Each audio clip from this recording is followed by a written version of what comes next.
Our solar project started with seed money from one donor who wanted to make a donation specifically for solar power.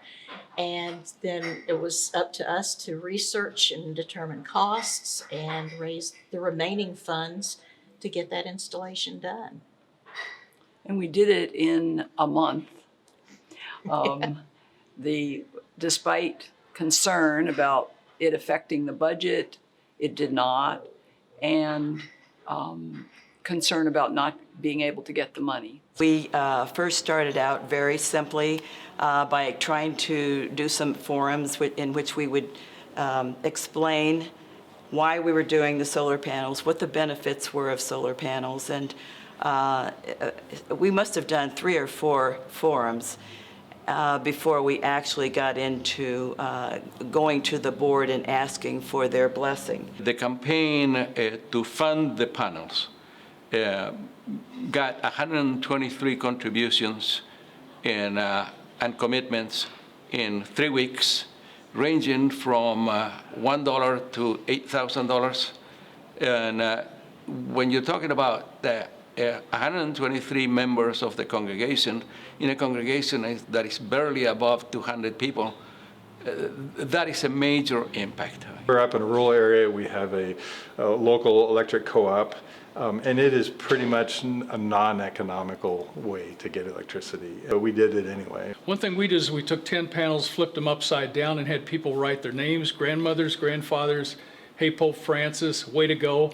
And we put those with numbers 1 through 10 at the lower part of the solar array on the church, where when these kids get married in 20 years, they can come back for their kids and say, hey, I'm under number 2. It really is a morale booster here. It says who we are, and people are really excited to have that very visible sign of this church's values right on our roof when people drive down Merriman Avenue and see it. There's a number of occasions where I would do a presentation to the congregation after service, and that generated a lot of other people thinking, hey, I could do this at my house. We save about $2,500 a year on electrical costs. I think our most successful impact was to get people to understand that solar energy is not as difficult as it may sound. Folks I'd never considered as being our allies just came up to us and said, it's about time. We're so glad you're doing this. There was definitely a lot of camaraderie around, hey, we've always felt that we need to be good stewards of this earth, and we always wanted to lead by example, so here's our opportunities.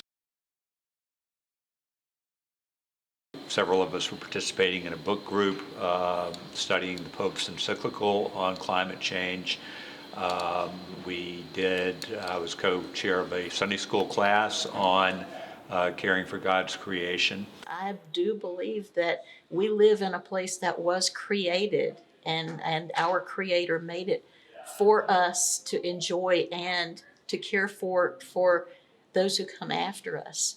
You know, it's easy to kind of think of solar panels as a luxury item. But I also think it's a real statement, a faith statement, a value statement. And we are working hard here at Grace Covenant to make our building a kind of moral kind of statement about who we are. Look at your own church, look at your leadership, look at the folks who are influential within your church, and work within that structure. Figure out how you can make that structure work to help you achieve your goals. If you're starting from scratch, a good way to do it might be an energy audit. And Duke Energy can do that, no charge. They'll talk about LED bulbs, look at weatherization, look at solar, possibly geothermal. Definitely don't go it alone. Go and get advice. Understand you're part of a community of people doing this. So It can be done, and it has to be done now.